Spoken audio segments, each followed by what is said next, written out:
is going on, guys? Thank you so much for joining us right here on Outside the Brand. This is your Friday Night SmackDown post show for December 16th, 2022. I'm your host, Phil, and of course, this is Outside the Brand. Thank you so much for joining us right here on your Friday nights, wherever you may be.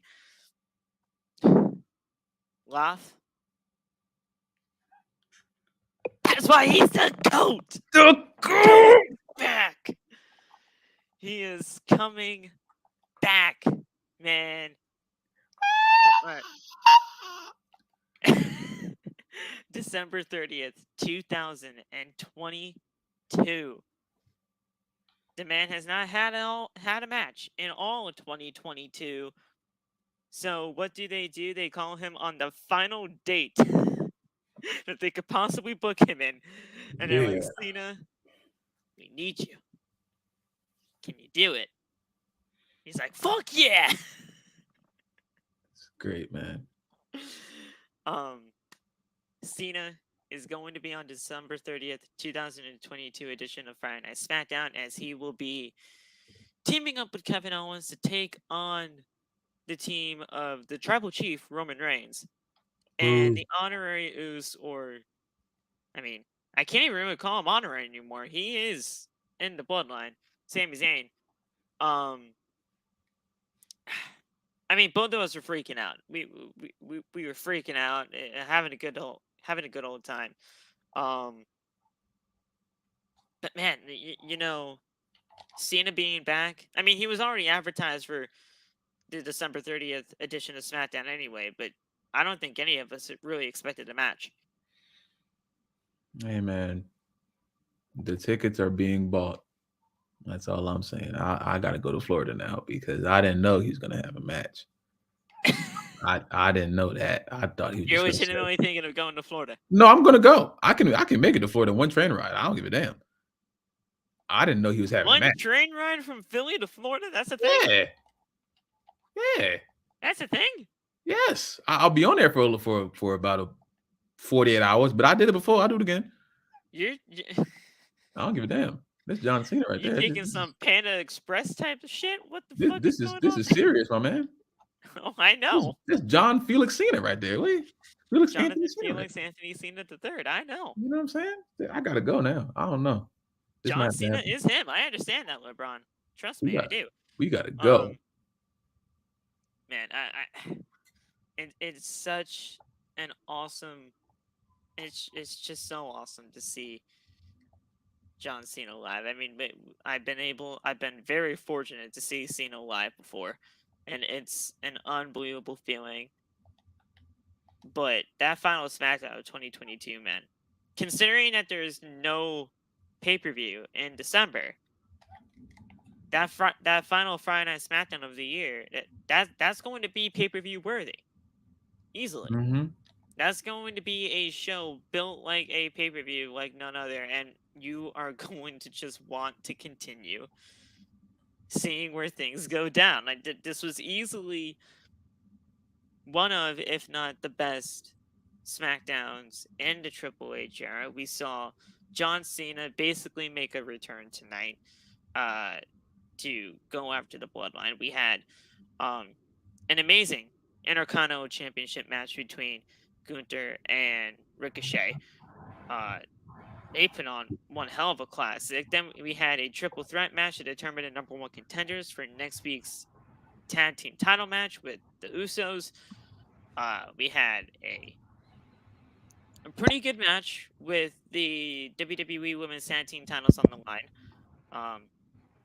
A mysterious figure who turned out to just be Xia Li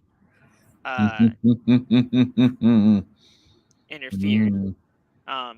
I did not like that they just revealed it to be Xia Li. I thought it was going to be somebody else, and a lot more,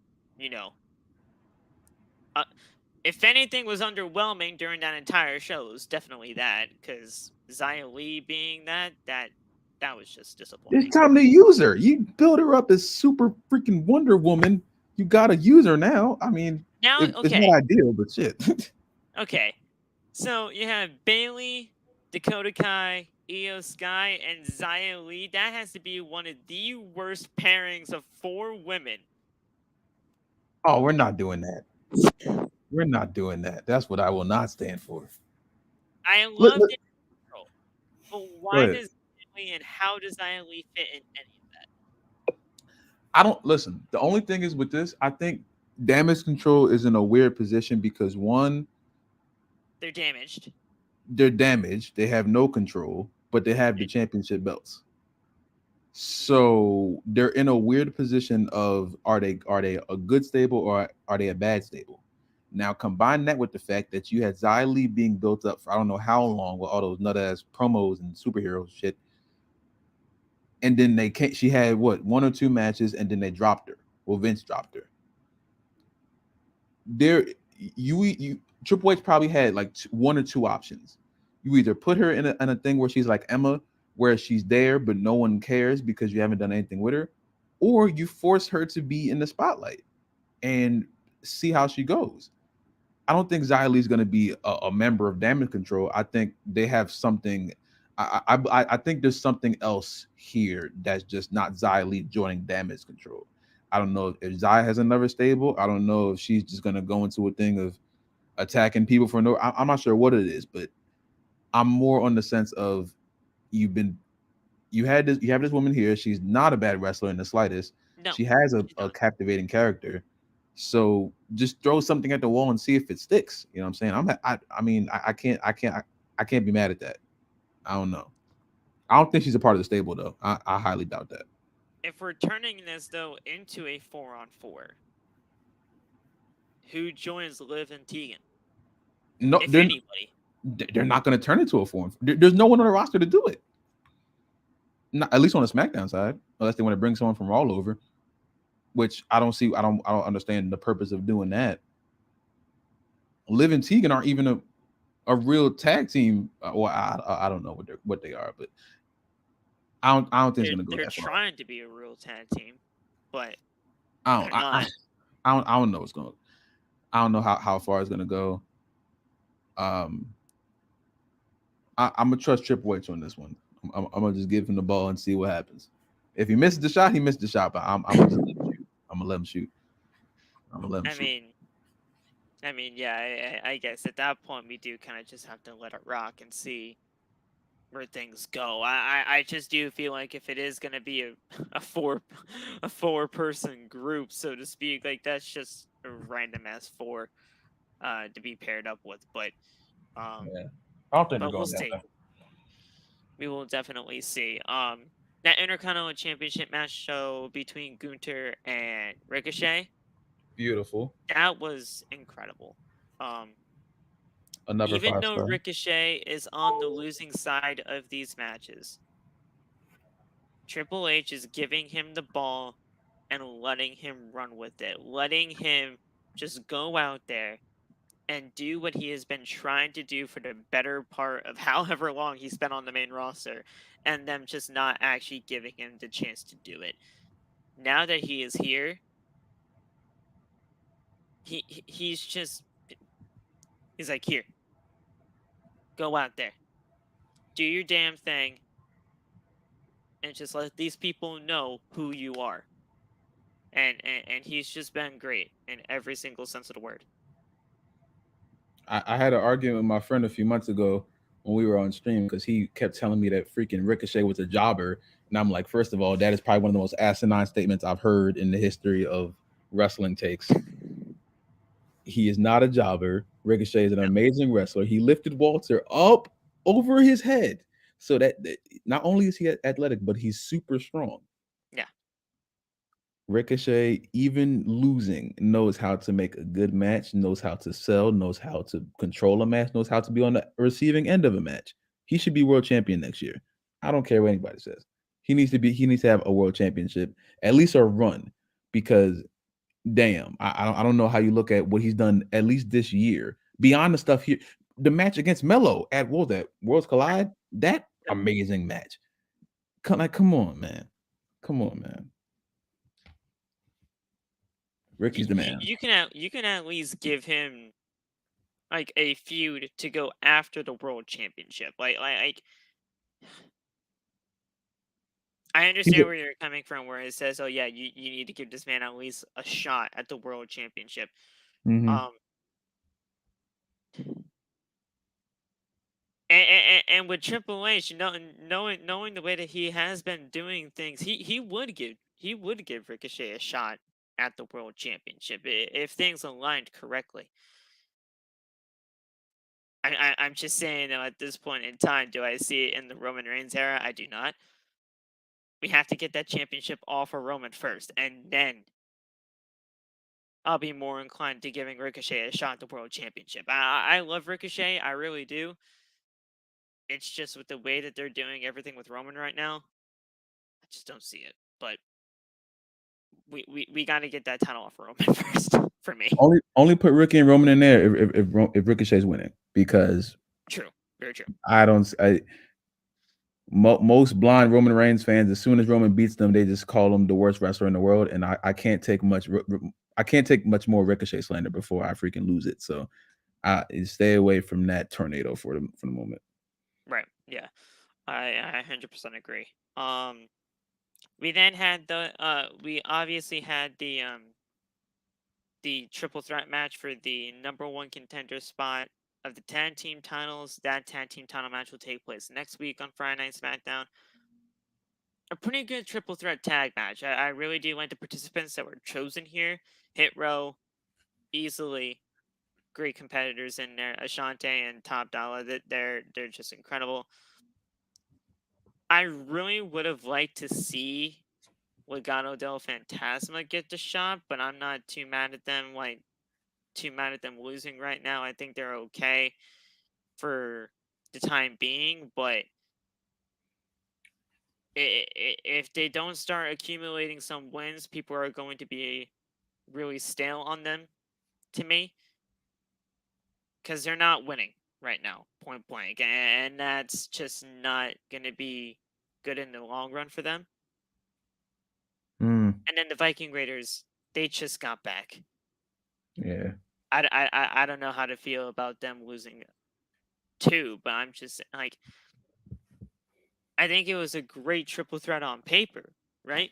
But Legado needs some wins. Obviously, you're trying to at least keep the Viking Raiders look somewhat strong with their new repackaging. And Hit Row, they're like the fan favorites. So, Mm-hmm. how you really going to try to get everything in sort of there? I mean,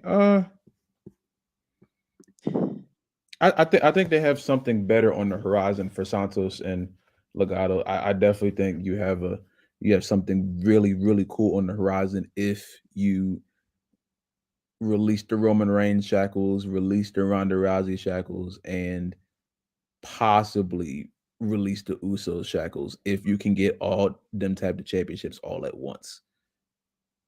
Yeah, If you can do that, that would take a while.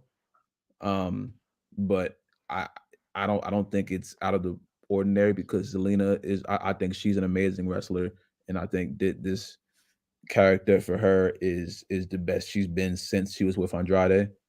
Um, the vicious, scary Viking Raiders, whatever. I'm not worried about them at the moment. I mean, they just they got got back. stuff for me. They died for me after the whole New Day stuff. I was over that crap. Having matches with the New Day for like 8 weeks straight. I was over. But and And as dude, far they as were Hit Row so goes, good in NXT. They were yeah, I so mean, good. I don't know about them, but everybody else, I guess, Hit Row, I think, and I was having this like internal debate because I still think that Hit Row needs a leader. I mean, I still think Yeah, they're missing something. As yeah, great as they are, I still think they're missing something, but not so much for me, but for people who are like not sold on them yet. Because I right. still am like remembering that first NXT I watched in 4 years, and the one reason why I turned it on is because I saw these four guys in the ring with three guys and one girl. Like, who the fuck are they, and why do they look awesome? And then that was it. Swerve gravitated towards you, Yeah, and he made you feel like that group was important. yeah, Not saying that Top Down, Ashante, and BFAB don't. Trust at me, all. we love those three. We love those three. I actually got a chance to meet these guys, and they're incredible people outside the ring. But what Loff is saying is 100% correct. They're missing something. And it's just not gravitating towards the fans like they all, like, what people thought they could at that time. And it's none of their fault. It's not their fault at all, entirely. It's Vince's fault. It's Vince's fault, first of all. And the fact of the matter is, this is a totally different type of audience than what they were used to back in NXT. Mm-hmm. Mm-hmm. And when I had my talk with Top Dollar during that SmackDown, or after SmackDown, I should say, they were even saying that is 100% the case. That it's a different type of audience. So Mm-hmm. they see that they're not totally gravitating towards them, towards the audience right now, but they are trying to figure out the best way possible to get there. And that's, it might take some time, but they're going to try their damn hardest in order to get there, because they know that they have a great act. Indeed. And they do. Never gonna go stale. It's not something that's gonna go stale. It's just something that is gonna need that last push, and I don't know what that last push is going to be. I'm not with the whole Carmelo Hayes thing. I am open to the Street Profits, possibly. I am open to. I've heard people say to call JTG back. I'm open to that because JTG had a character that I think will fit perfectly with them. And from what I remember, I was like 9 back then, so I don't know what the fuck I knew about wrestling except like fireworks and shit. But um, from what I remember, JTG knew his way around a microphone very well, actually. So I don't think that's out of the realm. I don't know where JTG is at right now, but I'm sure he's a phone call away for Triple H. I would hope so. But yeah, you have some options. You know, you have some options on the horizon. Some people that are like on the independent scene that I feel would also fit. But I mean, you have a really good thing with them. So I don't want them to just dwindle down, you know, because they really have a really good character going on with them. I don't want them to fizzle out at all. Right. Yeah. And we will talk about, actually, you know what? Screw it. We'll talk about the Top Dollar stuff right now. Top Dollar, as we all know, during the match, he went for a tope con hero, you know, the top rope suicide dive deal, and Make it. it looked pretty bad. They he got his top half over the top rope, but then all of a sudden things kind of just, gravity kind of took over, and he kind of just fell flat on the ring apron, and the other superstars that were going to catch him did the they sold it. They made it look the best it could. Good job. They sold it. Great job. Eric over here, he was like 10 feet away, but he somehow still fell. I don't know how that happened, but Shockwave. you know, Shockwave. he did his part. But you know, we could totally tell that after the match when they won, he was hurting. And there was something going on with him. We were all hoping for the very best, that it was not as serious as it looked, but he did tweet out after the match happened at around 9:53 p.m. Like it was legitimately like minutes after the match took place. He said, and I quote, "Shout out God," with a prayer emoji. "One of my legs gave out on the jump, but I'm good, thankfully.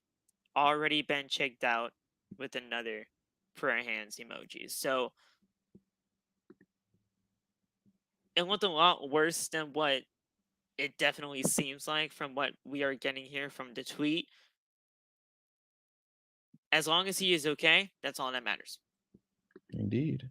And I was praying for him with that prayer emoji, making sure that like he was gonna be all right, and you know, just glad to hear that he is okay. We're all good to go. Not saying that if he had to take some time off, Ashante wouldn't be good on his own. I think he would be very much good on his own. But it's good that he's that Top Dollar is perfectly okay, and we're good to see them hopefully get that tag team title match next week and have a great one with the Usos. I think SmackDown's taped next week though. I'm pretty sure it is. Got that. Apparently, they're giving the superstars a week off. So I'm pretty Is sure the it's tag taped. team title match though next week? Yeah, it's Usos versus Hit Row next week, but I mean, I assume Usos win, but Yeah. yeah, it's a tape show next week. Okay. Well, yeah. Either way, it's good to see Dollar at least good to go, ready for next week. If it is taped, then we already will be seeing the match on the taped show. But either way, it's good to see them going. Now, I do want to talk about a story that came out a couple of days ago, Loft. I don't know if you heard this one yet, but did you hear about Triple H being severely underwhelmed about some things as of late? Yeah, that made me nervous, but I mean, yeah. Yeah. Out. I'm gonna go over this story mainly because this is gonna be my first time seeing this. I saw it, but I didn't actually read the report yet because I wanted to save it for a show here. Um, and it does not look promising, to be completely fair with everybody. Um, some WWE talent may be endangered of being cut if they don't improve their work in the ring. WrestleVotes is reporting that a handful of names brought back during the rehiring wave have underperformed and severely underwhelmed Triple H since returning to the company. The full tweet says the following, and I quote from WrestleVotes. I'm told a handful of talent brought back in the rehiring wave over the summer have underperformed and severely underwhelmed Triple H and others since returning to the company. End quote. So far, those names that have been brought back, it seems as if they are not safe unless they improve on their in ring or character work. Here are the listed names that were brought back to WWE since Triple H took over: Karrion and Scarlett, Dexter Lumis, Candice LeRae, Hit Row, The Good Brothers, Braun Strowman, Johnny Gargano, Dakota Kai, Bray Wyatt, Tegan Knox, and Emma. Now, this scares me. This scares me a lot. Mainly because it's a matter of booking. Mm-hmm. Like, Karrion Kross on his day back was looking to go after Roman. They did the whole they did the hourglass thing and tipped it over and everything like that. Time was running out and things of that nature. And what has he done in any type of sense with Roman? Nothing much. Nothing. Nothing. Dexter Lumis, he's been stuck in a 3-month-long feud with The Miz. And balls.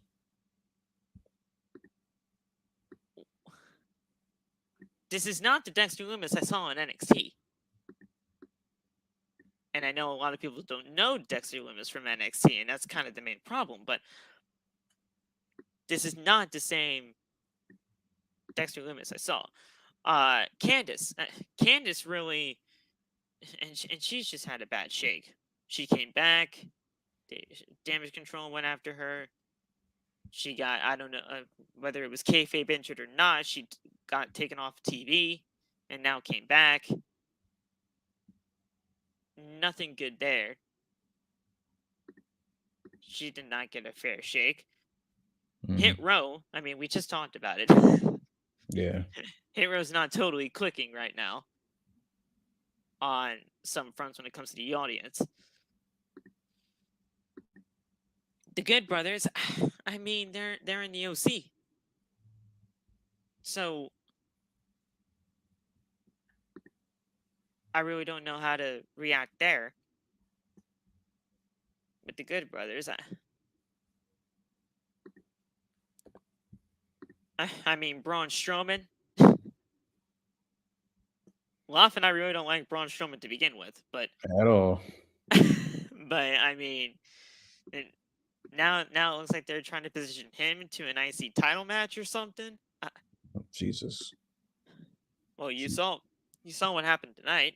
I wanted to throw up tonight.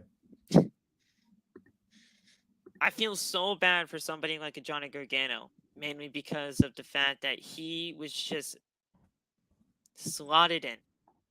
He's my as bad as it hurts. I think he's the number one on my list of like it didn't work the way it was supposed to because Right. they're not letting him wrestle, you know. And No.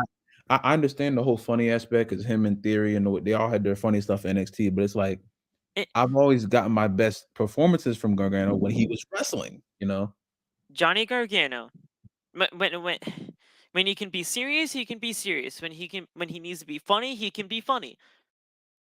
But the main thing about him is his wrestling ability. Mhm. And that's what people are drawn by him for. His name is Johnny fucking Wrestling. Not Indeed. fucking, but Johnny Wrestling. Crazy. Johnny Wrestling hasn't been wrestling. And if he has been wrestling, he's been losing. Not to mention, most of these superstars are on this godforsaken show, which is Monday Night Raw. Yes.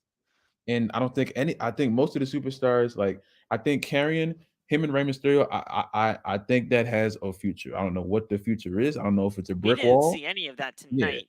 Yeah, that is true. I don't see none of that. I don't know what the fuck is going on with that, but whatever. I think the superstars that are on SmackDown are getting a better shake. You got Candice, Dexter, Johnny, fucking who else is on Raw?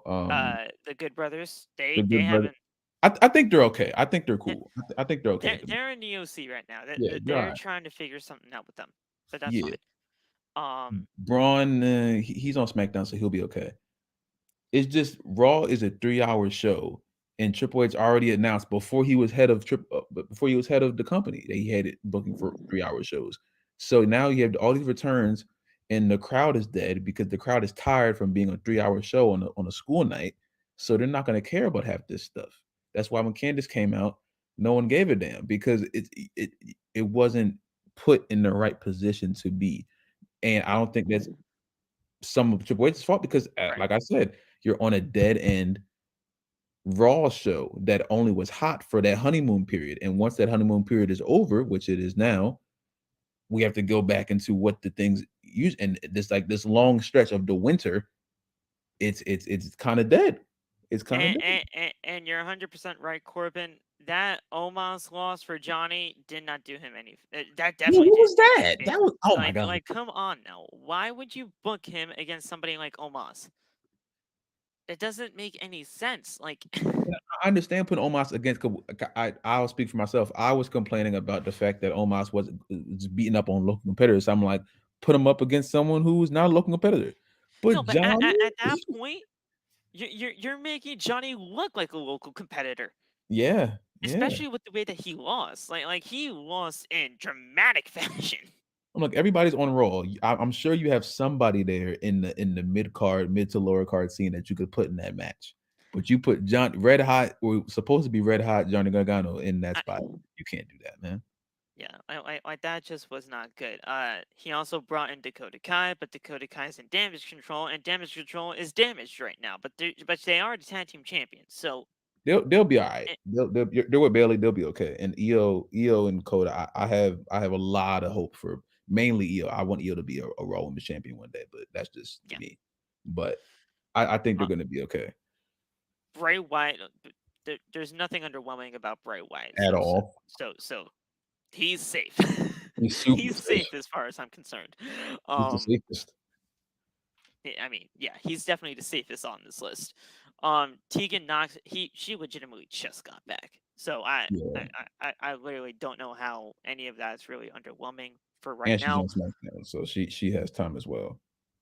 And Emma, who literally just got back as well. So Emma, all right. I'm gonna be completely honest with you.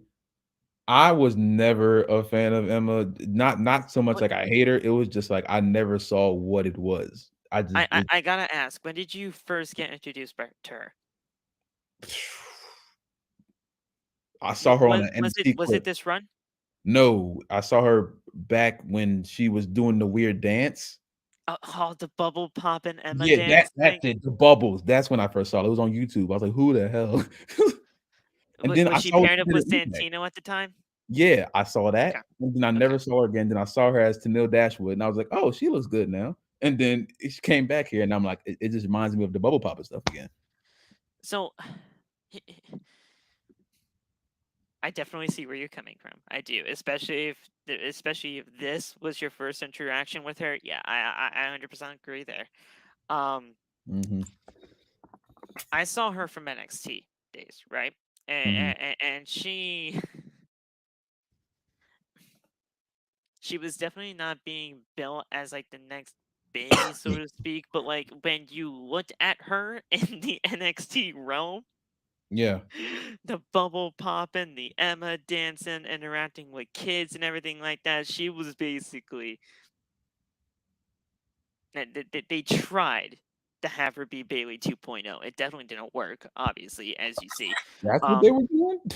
well, they were doing the bubble popping. She was interacting with kids, doing the whole Emma dancing and everything like that, and it worked for that time, right? And that was like back. I don't even know when she was in NXT. That was probably like 18, right? 2015. Oh, before So that? like, Dang. huh? It was 20, oh, that far? 2015? She's been in she's been in wrestling for a long time, dude. Damn. Um, let me actually. I'm gonna fact check myself though, just to be sure, because I feel like she's at least been in WWE for at least that time. Um, Yeah. okay, so let me see. NXT 20. Well, shit. Yeah, no, yeah, it's been actually longer. Um, she went to the FCW days, turning into NXT back in August of 2012.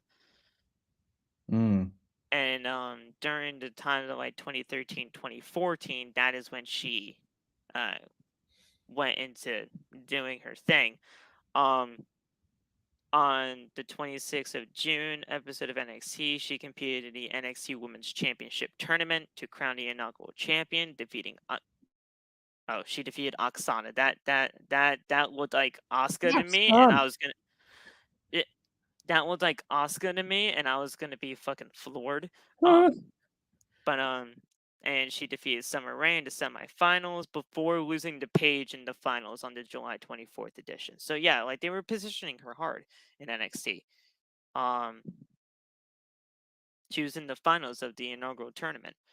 Um, she debuted on the main roster in 2014. Um, so yeah, I mean she's been in this business for a long time. Um, in February 2014, she was with Santino. So yeah, like they were doing the dance off with everything like that. Yeah, she's been in there for a long time. Um, we're really not seeing the whole dancing thing now, thank God, because it's 2022 and we don't need to see that now. Yeah. Um, this is this is a PG version of Tennille Dashwood, and that's just not what that's not it doesn't connect with the WWE PG product for me. Um, I like Emma. I think Emma really drastically improved in the ring ever since the 2014 days, going to Tennille Dashwood and the Impact days and all that stuff. But I will, I will be fair and unbiased here in saying that Emma in 2022 into WWE is not hitting. And it's not her fault. It's just not the right kind of landscape for her right now. Yeah. Not at the moment. So unless they change something drastically about her, other than that, she might be the closest one on this list. Pretty much. For me. But I don't know. I don't know. Everybody else, I feel like they either have time to change things up,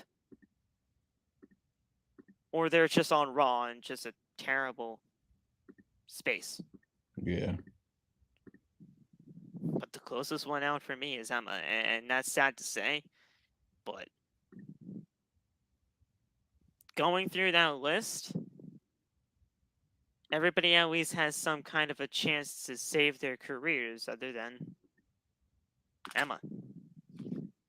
I think she still has a chance. It just depends on if they give her that chance. You know, True. she has to be put in a good position to.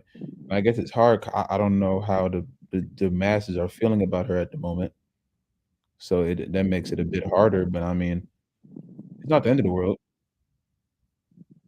I don't think, at least not right now. Yeah, no, I don't think it's the end for now. It's just with everything going on right now. I'm not liking the way that this was worded. And Yeah, Triple H is severely underwhelmed and how like that they might be in trouble if they don't improve their in-ring or character work. That's severely like that's pretty bad, bro. yeah, I feel you. Because I didn't feel like Triple H was that strict back then in NXT days. But then again, He that's probably, NXT. You're trying to find yourself there. yeah, he probably has to be now because now it's different standards here. The draft is definitely needed, though, Devin. I 100% agree. Oh my god, I can't But wait. that'll come after WrestleMania, so we gotta wait until April for that. Yeah,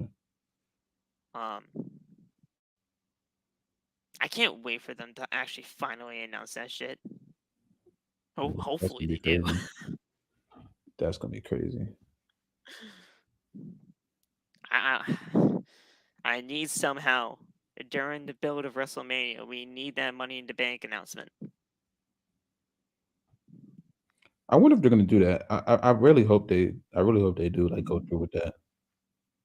Money in the Bank, Women's Night 1, Money in the Bank, Men's Night 2. It makes sense.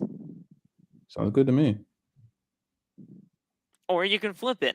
It don't matter to me. You can do Yeah, it Men's don't Night matter what 1, day it is. Men's Night 1, Men's Night 2. It don't matter to me. You can just do it either day. I don't care. You can do ladies first. Fuck it. The shit. Wait, ladies first, men's second, men first, ladies second. I don't know. Just do it. Yes. Whoa, what was that beeping? That was me. That's my freaking PC. Your computer's yelling at you, bro. Shut the hell up. So yeah, guys. I mean, you guys let us know in the chat, man. You guys let us know in the comments after this video is published. Who do you guys think has been underwhelming or underperforming since their WWE comeback in the rehiring stages? Let us know. And yeah, man, we'd be definitely be interested to hear from what you guys have been witnessing. I mean, it's our job really just to technically like look at things in a different way, but it's kind of cool seeing it from your guys' perspective too. That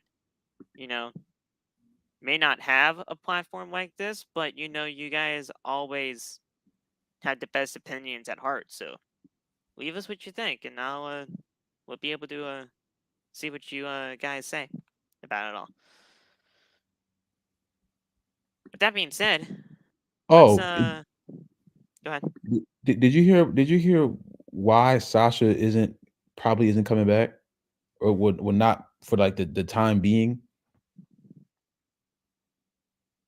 I read a nut report about like the comparison between her and like the other horsewomen, and I was disgusted because the only thing I read was that About that. Only thing I Um, read was that Sasha wanted the same amount of money that Charlotte and Becky were getting, and that the company, I don't know, I'm guessing in the time that Vince was still there, I'm not sure if Triple H was there, but they did not see Sasha in a main event role in the future and did not wanna give her the same amount of money as Becky and Charlotte, which is beyond nuts to me. I remember I watched her interview with Stone Cold, and she said that, like, multiple times that, like, she deserves the amount of money that the high wrestlers get, and I don't know how in the world she's not looked at in that aspect. So, when I read that, I was like, I don't think she's going anywhere else, but I know why she's gonna, like, go and live out the rest of her dreams because she is a marquee she's a draw like, throwing this word around, she's a draw. She's a okay, marquee I wrestler, just you found know? the report. Yeah. So let's see this right here. So um I got this. Okay, so I mean this is the ringside news report, but I don't know if there's any other as site. I read You it know, from somewhere. I forget I'll what just read the ringside news one. That's probably what you saw, right? no, it wasn't ringside, it wasn't from the app. It was some shit on YouTube. It was some other dude. It was like some guy. It was like No. an audio one. Um, but yeah, it says here on this report that WWE does not consider Sasha Banks to be a future main Oh my event god. star. So this is going to be interesting. Um, Yeah. so Sasha Banks debuted in NXT back in 2012, and in just 3 years, she became a huge deal, thanks to her all-time best feud with Bayley. Eventually, Banks was called up to the main roster and went to become the multi-time women's champion as well as tag team champion. Unfortunately, Banks' status in WWE is non-existent right now, obviously, as she is heading to greener pastures, notably New Japan Pro Wrestling. As we all know, she's making an appearance at Wrestle Kingdom 17. While Banks had a very successful career in WWE, it seems the company didn't see her as a future main event superstar. The boss has defeated the likes of Becky Lynch and Charlotte, and to win the Raw and SmackDown Women's Championships in the past. Banks was also seen as a massive star by fans no matter what. According to Dave Meltzer, so this is Dave Meltzer, of the Wrestling Observer newsletter, Sasha Banks asked WWE for a deal similar to Becky and Charlotte, and the way that they are getting the money that they are getting, I should say. However, WWE didn't give her the offer anywhere near theirs because the company does not see Sasha Banks as a future main event superstar. That's fucking crazy to me. What the Yeah, what? Woo. And this is the quote from Dave himself on the Wrestling Observer newsletter. She was said to be seeking a number alongside the levels of Becky Lynch and Charlotte Flair, and those initially have said that she was not offered numbers close to that. They said that she's not seen internally as somebody who would be on the top for the next 5 years, but is seen as someone who could be a singles or tag team title run, but has peaked as a star aside from the reality that was acknowledged that if she would return, there would be, quote, a honeymoon period where people would go nuts for her, end quote. Obviously, there would be a honeymoon period where people are just going to go nuts for her, but that. But that doesn't determine whether you're a main event star or not. What determines all of this is the way that the fans gravitate towards you and how you're being positioned within the company. If you are not being positioned in the company as a main event star, the crowd's not going to be looking at you like that. But the fact of the fact the company doesn't see Sasha in that way anymore. I ain't gonna cap. A lot of y'all, not y'all specifically, but y'all got Sasha Banks fucked up. Cause I don't Yeah, know who in the world y'all thought this woman was, but she's gonna show y'all very quickly. She's been showing y'all that she's beyond a wrestler, doing all this fashion, Black Panther, all this crazy shit. And she's gonna go to New Japan if she has a match or not. If she has this match, it's over because she's gonna be over just there anyway. You I read what? I read that just by the state of the contract that they have that she has in New Japan alone, she is making $105,000 on that one appearance. Oh yeah, it's over. That's just one. And that's just one appearance. We don't even know if that's technically a match yet. It That's just one match, that, one appearance. that's just one thing. That's just one period. She could just show her face, say hi, and then leave. 100,000. Right. Like, are you kidding And me? boom, $105,000. Like what? What are What? you? Are you dumb? You put her against Kyrie Sane right now and see what happens. You put You her put against her freaking. against the New Japan Pro Wrestling's IWGP Women's Champion. It's Are done. you kidding me? It, You put her against anybody. I saw yeah. Tommy retweeted one match. I don't know the lady's name. Oh, I've seen her wrestle before, and she looked freaking nuts, but I don't know her name. I gotta go back in Tommy's tweets, but you have so many key matchups, and Sasha has wanted to wrestle in Japan for years. For her whole life, she's wanted to wrestle in Japan. So now she could just get the ball and just go wild over there. Oh, no, just shush. I don't think Yeah. she's going to AEW for multiple different reasons. I don't think she's going to Impact for multiple different reasons. I think she will be back in WWE at some point, but it's going to be after she gets her stuff in because it's time for her to wild out for a little bit because she's the number one. She's the hottest free agent in professional wrestling right now. Easily. All other free Dude, agents have even and went to AEW, where Triple H got them. So Sasha's number one at the moment. And now she's in New Japan just doing side missions. Man, you better stop playing. You better stop playing with man. That's the goat right there. You better stop playing with the goat like that. I don't know out how of in the world you don't put her anybody at the same amount. That's crazy. out of anybody that WWE has released in the past, WWE is gonna rue the day that they Rue, messed up on Sasha Banks. rue it, rue. They are going to. You guys done fucked up. You messed up. How do you Severely. mess up on somebody like a Sasha Banks? And Naomi, she is still contemplating the Oh, fact of her returning as don't get me well. started. Do not get me started about her. Oh my god, that's even worse. Dog, like yo, She's still contemplating as well, bro. it's man, man. I mean, yes, it was all Vince, but WWE now this is Triple H now. I mean, yes, Vince was the one that initially started everything with Sasha Banks, and that's why Sasha Banks doesn't really feel it's safe now to go back to WWE. But this is Triple H now. This is that regime. And Yeah, from what we are getting right now, this regime does not seem like Sasha Banks is anything right now, which is fucking ridiculous. But mm-hmm.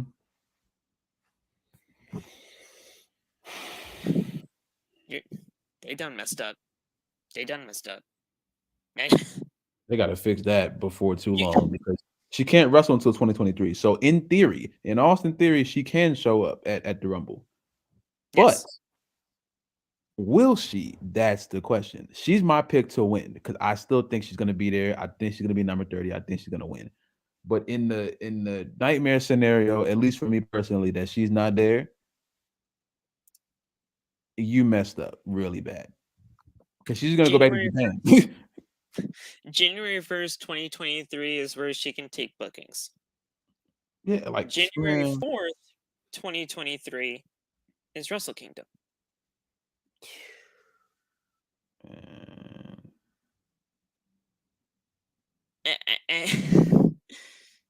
And I think it's the last Saturday of January.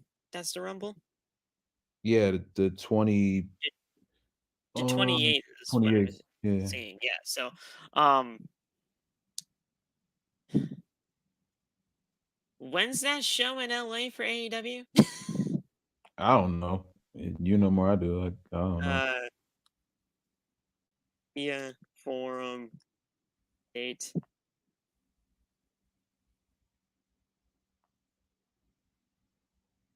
upcoming events.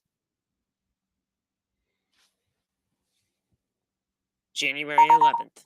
That's right, my birthday. I ain't gonna cap. I don't think she going there for multiple like serious reasons, bro. Saraya has a mystery partner I look. because of I Bow ain't Wow gonna say she feel situation. like that, bro. I ain't gonna set you up for failure like that. I, I don't think that's coming, bro. I'm not saying that it's happening, but there's the whole Bow Wow situation If she no, if Bow Wow, because here's the thing: if you guys don't know, and I don't, I learned this from other people, so don't technically quote me on this, but apparently Bow Wow was brought into the whole rapping world, and I've never heard any of his fucking songs, so that's why I'm doing the whole air quotes. real. I never heard any of I never heard any of his songs. I'm gonna send you What mad Bow Wow albums after the show.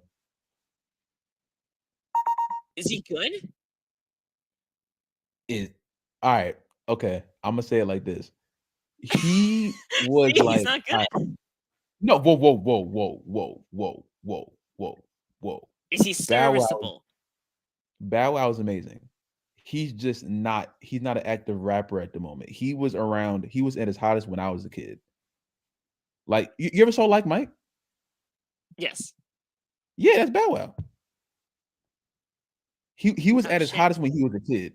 He was at his hottest when he was a kid. When he got to like that he was acting and stuff like that. He's not a rapper no more. But like when he was like from like his when he was like 6 to like 10, Bow Wow was running the world. He was 8, killing it. Man, you whoa, Okay. Other than whoa, that, maybe okay. I've seen that, but other than anything else, I haven't seen anything of him. man. Um. Look, I'm gonna say it like this, Phil, and don't take this the wrong way. He was not marketed to your.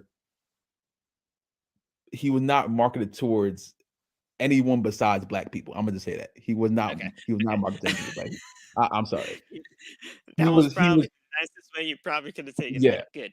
Um. All the little black kids wanted to be Lil Bow Wow back in the day. I ain't gonna lie. That's just what it was. I can't even pull punches. That's just what it was. All Yeah. I was legitimately trying to say, and here comes Josh with the L Hill thing. Um. All I was legitimately trying to say is that Bow Wow, apparently, from what I heard, was Bow Wow. brought into the whole music world by Snoop Dogg and Jermaine I, Dupri. Jermaine Dupri huh? was on AEW a few months ago too, and he's affiliated with Bow Wow as well. Okay. So maybe it was him that that this person was telling me about. But apparently he was brought into the music world by Snoop. Snoop was there. Yeah, Snoop was there. What, Snoop around. like and this person's theory was, what if he got Snoop's cousin, Sasha Banks, to be in this whole thing as his, like, mystery thing to go up against Jade. Now, I mean, I guess you can do that. That would be a high profile match, because obviously Sasha Banks in that division would make that division that much even better. But uh, again, I'm not trying to set you guys up here. I'm just saying that that's basically what's going around right now. Or she could be Saraya's partner against Britt Baker, but I don't know. That's what things are going around right now. I don't think she's going to AEW. I think it would be cool to see her there, but I really doubt it. Other than that, we'll see where things go. But let's get into Friday Night SmackDown. We basically talked about a lot of the show, and we're going to be talking about that Bray Wyatt thing a lot more Oh in things, shit. because we had to talk about Bray. Um, That pissant company. Listen, bro. Listen, Triple H. Ah. Okay? Had to be some petty ass shit at the Hall of Fame ceremony. Bullshit out of here. Yeah, hate that shit. Pissant company. Ain't no pissant company now. That was the best Triple H That promo was he one did of the in best lines years. that I ever heard. He was mad. I was like, oh damn. He was upset. And then That's during the the DX reunion, he's like, "Wait a second, where the hell is Billy?" Oh yeah, that's right. He has some stuff going on with office equipment, with yeah, office but supplies or something like that, because of the whole scissoring. get bullshit out of here, man. um. So we started off the night with the women's tag team title match. This was not a bad match by any means whatsoever between Damage Control with Morgan and Tegan Knox. It just definitely felt a little out of place with the whole interference of now known as Xia Li, but we didn't know that at the time. How'd you feel about this match overall, man? I thought this was pretty good for what it was, but at the time when that whole finish kind of came about, I did not like that ending. I mean, listen, I just need Damage Control to rack up more wins. Liv gonna get pinned, so I'm okay. And I Liv and I've That been asking her to do this for so long. Her move set is slowly growing. She's doing sunset flips off the apron. She's starting to. This is why I've been asking for her. Just do more moves, try more stuff out, and she's progressing very very well. So that's what I was really worried about. Just Liv's progression and Damage Control winning, and both of those things happened. So I can't be mad at this match at all. It was that's cool. also another thing that I'm kind of fucking upset about with all of this, right? You Mhm. and I'm mainly talking about Tegan Knox getting the one pinned here. I'm not saying Liv should have been pinned here at all. I'm not saying that at all. I'm just saying that with the whole report of like people being underwhelming, right? Yeah. You put these people in the position and then you have them get pinned in the loss. Yeah. How are you gonna say that they're underwhelming and you're the one booking them to lose? Yeah, you're right. You're Like right. I feel you. it's such a weird dynamic to me. And again, I'm not the booker, so I don't know how these things actually are really supposed to be going down. But there's some kind of disconnect there with me. But that sunset flip power bomb out of the ring though was really cool. I will say that though. She definitely is improving. Not Sasha. Sasha's been incredible for years. I shouldn't even say that.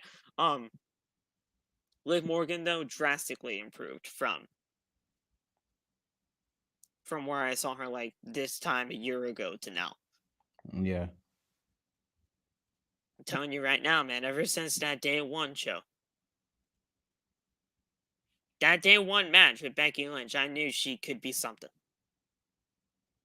I keep trying to tell people, man. Gotta let her have some chances. That's all. So so the referee is distracted by Io Sky as Bailey grabs Knox, but Knox then throws Bailey over the barricade.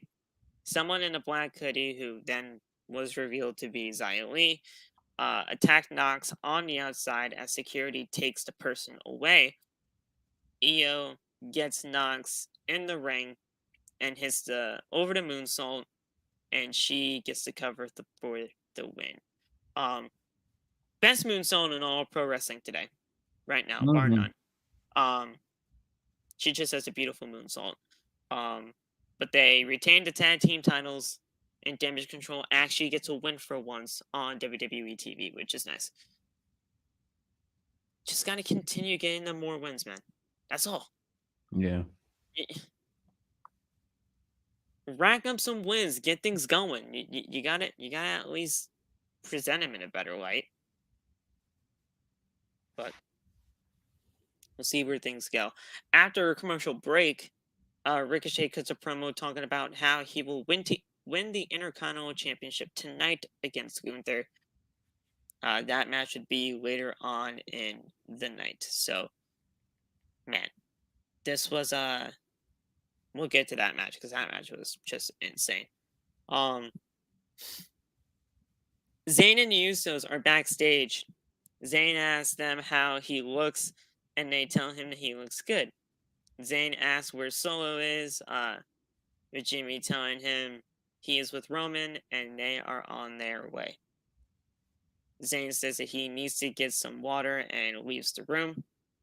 Jay then tells Jimmy that it's a big night as Roman will take away Zayn's honorary Us moniker and become a full Us. Jimmy then tells him he doesn't think Roman will do it, and if he spoke with Roman, Jay says that he didn't, but Roman will do it. Jimmy then says that he thinks that they are setting Zayn up for a big disappointment. Jay then tells him tonight will be a big night. It's kind of weird though seeing Jimmy on the other side of things. Shit. Saying like, he's being very like, I don't know, man. What's really going on here? Usually that's Jay.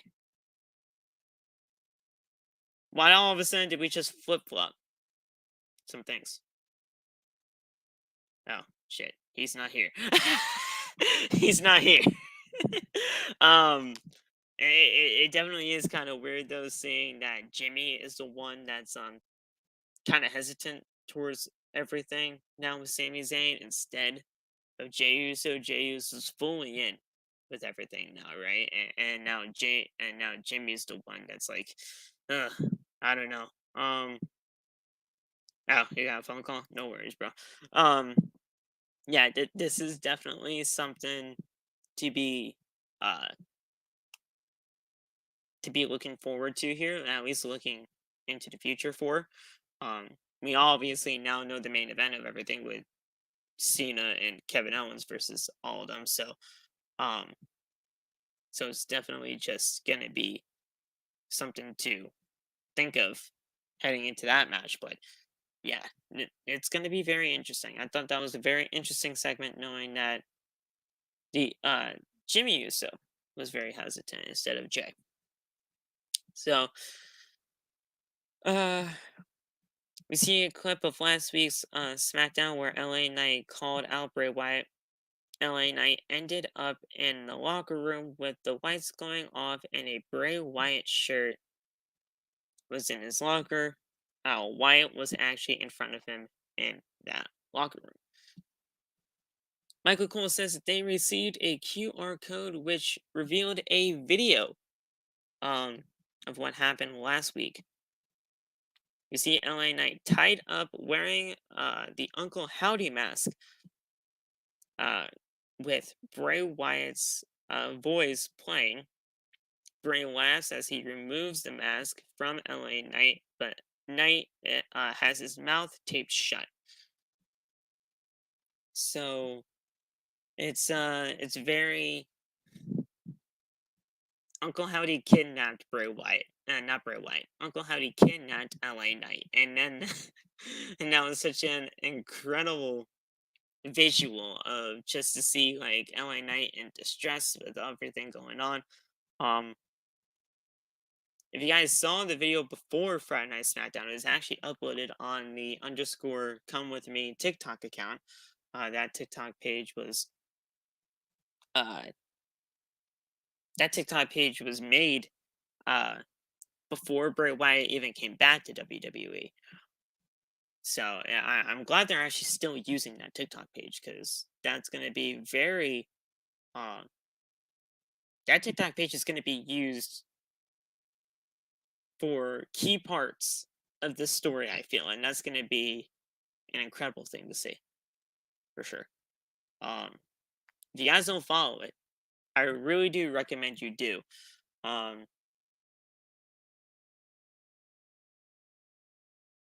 It is _ Come With Me on TikTok, and yeah, you guys are not like, you guys want to follow that TikTok page if you guys don't already. Just go follow it. That's where you get the that video that you saw from tonight's SmackDown, and I believe they had the first video uploaded for I believe when Bray Wyatt was just initially coming back at the Extreme Rules pay-per-view. So, I think there's like 2 videos on there now, so you guys can go check those out if you haven't. But yeah, such a very cool visual, very cool. But yeah, we then went to the Bray Wyatt segment with LA Knight. I do kind of want to wait for Locke to get there. That way we can all talk about this together because this was just absolutely incredible. Everything about this was insane.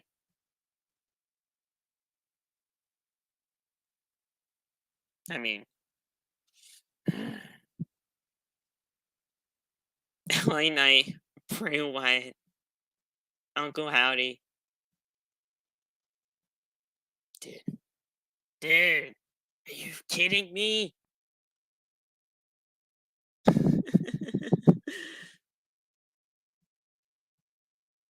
I just want to talk to the chat for a little bit. How'd you guys feel about that, man? How'd you guys feel about, Uncle we'll talk about Uncle Howdy being revealed, but how'd you guys feel about LA Knight? He wasn't taking any shit tonight. He was not taking any of Bray Wyatt's shit. He was going after Bray Wyatt. He was kicking the shit out of him. He's like, listen, bro, I ain't scared of you.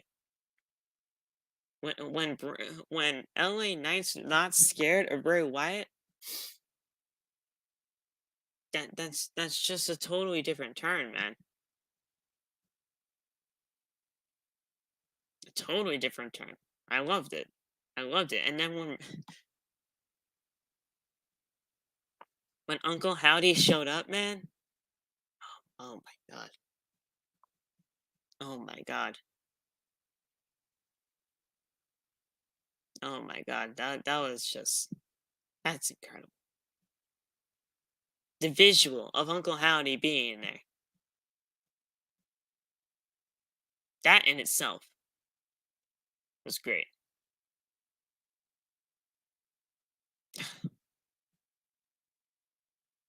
I'm so invested. I'm so intrigued about everything that's happening right now. With Bray Wyatt. I don't know how anybody isn't invested into the Bray Wyatt story, but if you're not,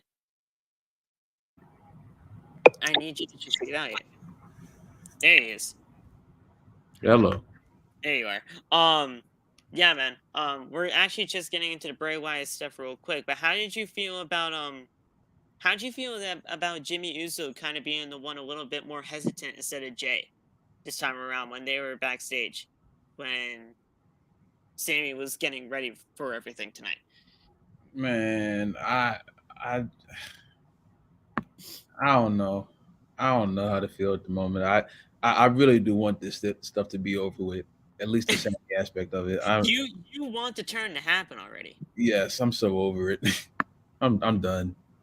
I'm done. It's funny. Uzi, yeah, but no, I'm done. I can't. I just kind of found it a little weird knowing that Jay's usually the one that's all hesitant. It's like, oh yeah, I'm not feeling very Uzi right now. When Jimmy's usually the one like all happy and hype about it, all doing the whole handshake, and he was the one very like he just wasn't himself tonight for some reason. I just don't know why. He's like, listen, I'm just very hesitant about it all. I don't think it's gonna happen. He's like, it is happening, so shut the fuck up. like I don't understand things here. It's a change of pace, but I mean, I don't But we know. know what it's leading to, basically. Yeah. And it's just what's happening here. But what we didn't see happening, what we didn't see coming was this whole LA Knight Bray Wyatt segment. Oh yeah. This was crazy. What the hell's going on with this? First of all, I mean, LA Knight doing his promo, that's one thing. But then all of a sudden, when we see Bray Wyatt coming out of the smoke and just normal Bray Wyatt at that point, Yeah. that was just freaking awesome. And then we'll get into everything because like it just needs to be it just needs to be went over.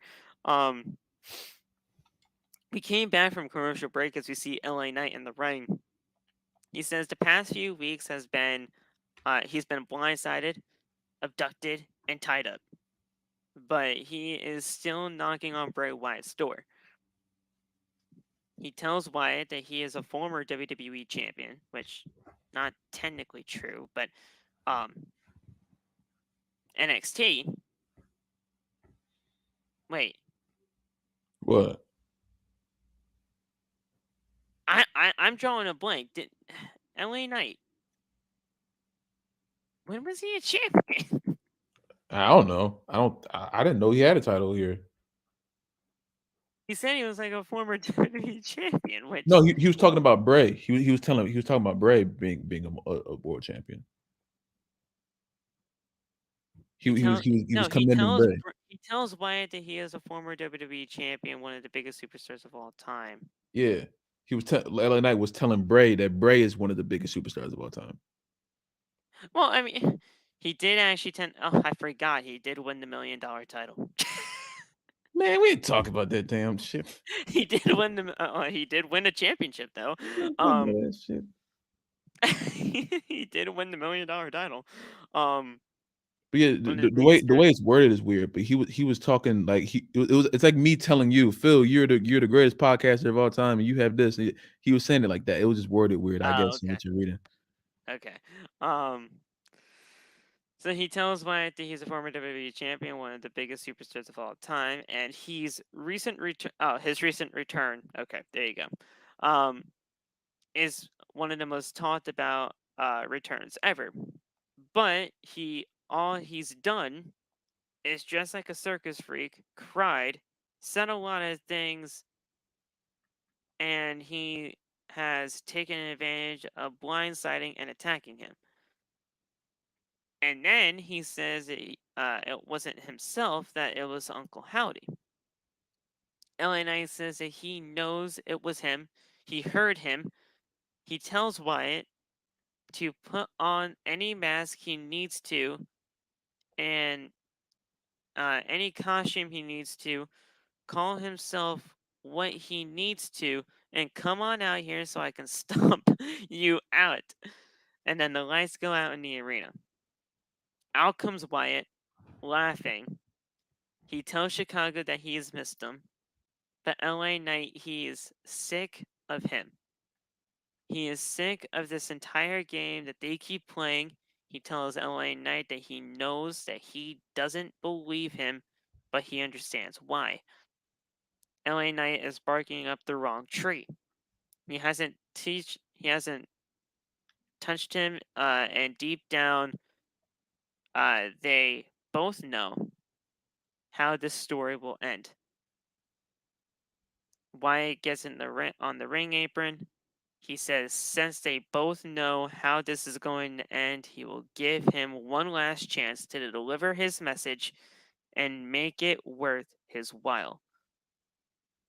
As Wyatt is getting in the ring, LA Knight is then attacking him with stomps and punches to the face in the corner. A video package is then played of Uncle Howdy, asking him, what has he done? He asks LA Knight if he wants to see something really scary. LA Knight then continues to stomp on Wyatt as the music is playing. Smoke fills the entire arena. Bro, this was such a cool visual. Yeah. Smoke filled the entire arena. And out comes Uncle Howdy. Uncle Howdy's not Bray Wyatt. He is not. LA Knight then backs away as he hears Uncle Howdy's laugh filling the arena. And LA Knight leaves the ring as Wyatt and Uncle Howdy are just laughing. Uncle Howdy is a separate entity. He's not. It's not a version of Bray Wyatt like people were thinking. The Wyatt 6 is not 6 different versions of Bray Wyatt. With Uncle Howdy being its own person. Now we know that the Wyatt 6 are different people. And that's great. Yeah.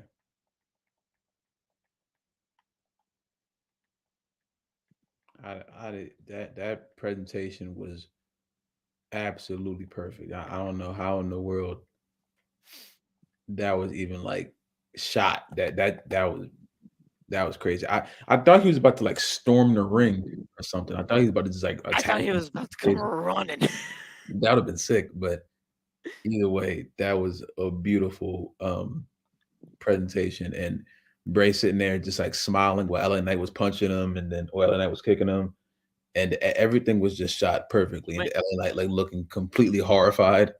when Wyatt was laughing as he was being kicked, I knew something was happening, but I did not expect Uncle Howdy to be there.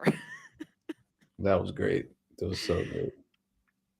Now people are asking, all right, well, now we know it's somebody else, but who is it? Joe Gacy. It's not Bo. It's freaking Joe Gacy. I'm standing on that. I'm sorry. Joe Gacy. That could be a good one. That's my pick. People are saying that it's Dutch Dutch. Oh yeah. from the Ring of Honor I mean, I get it. people. That's also a good option. Um, Yes. people are obviously saying Bo because it's his Yeah. brother. Um, I, I'm going with Bo mainly because if you looked at the physique of Uncle Howdy, he's not really that tall. He's not really that big of a person. Yeah. I'm still going with that whole cross earring thing, Mm-hmm. which obviously Bo had before he eventually did get released by the company. I'm going with Bo, but if it's Joe, I'm not gonna be mad. Um if it's Dutch, I'm not gonna be mad. I whoever this really is, I really don't care. I just love the fact that it's all coming together. Yeah. And to the people that I don't know who I'm really addressing here, but to the people that aren't really invested into any of this that's going on right now, Man. just get your head straight, please. This is cinema He's right here. he's taking us on a journey. And I know it's not giving you guys the instant gratification that apparently you guys want now. When, but but there's this road that he's trying to lead us down. What Yeah. we think he's going one way, he's going the other. Mm-hmm. We think he's going up, he's going down.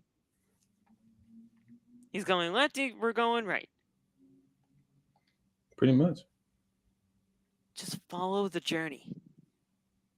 This is all leading towards something at WrestleMania. I don't know what the fuck it's going to lead to, but Yes. we're gonna be seeing something crazy at WrestleMania. Oh my God. Now wherever that goes is gonna be ridiculous. We're going to be seeing something crazy at WrestleMania. Yeesh. Now, okay, I'm pulling up the Wyatt 6 right now in WWE because right now I have to look at this picture. Okay, so okay, I have it next to me here. I'm not gonna have it imported here because I mean, for all we know, it's a copyright photo of WWE, and we're not gonna be doing that here. Um, but what we have here is the 5 members of the WYATT. Obviously, the sixth one being BRAY. Yeah. We got. Well, wait. Uncle Howdy's not even in this picture. Oh yeah. Which is kind of crazy too. This is kind of crazy. Okay, so we obviously have Huskus the pig. That Yeah. one I do believe is Joe. I think Joe's the pig. Okay. I think Joe's the pig. Well, Abby the witch. I do think that is going to be Alexa. I do, Most likely. because now Alexa's turning dark and everything like that. So I don't know. I thought Bo could have been Ramblin' Rabbit, but I think Bo's either going to be the rabbit or Howdy. I just don't know. I don't know either. Whoever's going to be the Fiend, though, that Fiend mask, I got no fucking clue. I don't know what they're gonna do with that. And then obviously the Buzzard. A lot of people were thinking that it was going to be. First people were thinking it was actually going to be Baron Corbin. That's obviously not happening now. Dumbass. And then people were also thinking, oh yeah, this could also be Grayson, but Grayson Waller doing something like this would be even weirder. Yeah, that would be kind of weird. It would be really weird to I had see. to think about that for a minute. Yeah, that's A lot of people were saying Grayson because of the Hawaiian shirts and everything like that, and he wears a lot of those. yeah. But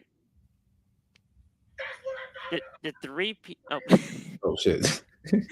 The three people that I feel like are just really concrete of being here are Joe Gacy, Bo Dallas, and Bray Wyatt. Those are three I have really concrete type of, not evidence, but you can see Yeah. being a part of it. Other than, well, and then obviously Abby being Alexa. So those four. Mm-hmm. We just gotta find out who the hell the Fiend is, the Rabbit, and the Buzzard. I don't know, man. Mm-hmm. All I gotta say is shout out to Irish Neep. If everybody knows him on TikTok, he has been following this Bray Wyatt saga since the very beginning, man. That's the man right there. I love Neep. If you guys don't follow though that TikTok account, the underscore come with me TikTok, you guys gotta go follow that, because that's where we saw the video that we saw from tonight's SmackDown first, before SmackDown even went on the air. That got on TikTok, so you guys have to go follow that, because that TikTok, and I said this before you came back here, Love, that TikTok is going to be used for a lot of this Bray Wyatt stuff. Mm-hmm. And that TikTok was made even before Bray Wyatt came back. Yeah. That first video was, I believe, on the day that he did come back. Extreme Rules. Yeah. So that TikTok page, you're going to have to want to follow that. But I thought this was perfectly well done. Bray Wyatt, whatever he's got cooking, we're all ready for it. And we're just ready to enjoy the ride. Indeed. That's all. This is why somebody like a Bray Wyatt in your company is so goddamn good, man. Because the mind that this man has, it's impeccable. You have a genius on your roster. Yeah, man. And the guy has his own director for these segments, bro. The segment that was in that video was filmed by his director.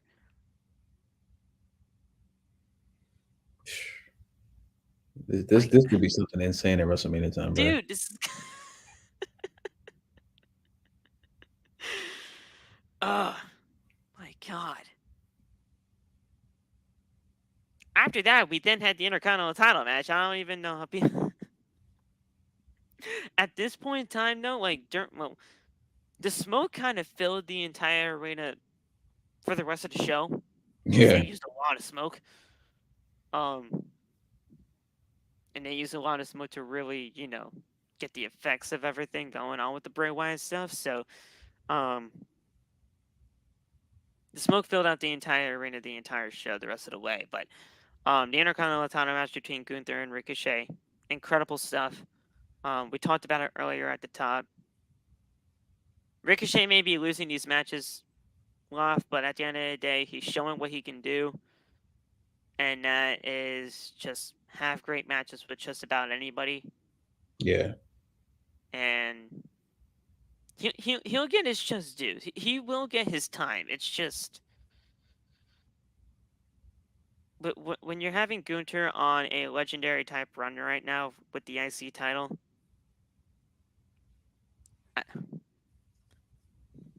it's Sheamus or nothing for me at that point. Yeah, I assume they go back and do it again for Mania because oh my god.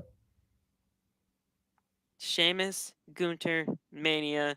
Sheamus wins the title as the final piece of his Hall of Fame run because he hasn't won the IC title yet. It's that. It's really Yeah, that for me. pretty much. And that's not even me just being a Sheamus mark over here. I just think that's really the best option. Pretty much. Um, they didn't even mention the whole Ronda Rousey, Shayna Baszler segment in anywhere near this. So I mean, we'll just talk about that quick before I go over the final portions of the IC title match. That they're having some kind of 5-person gauntlet match to determine Ronda's next challenger. We'll see where things go from there. I'm not really too worried about it. If they're really pushing, oh yeah, well, can Raquel be ready in time for the gauntlet match next week? I feel like she's winning. Most likely. I mean, can she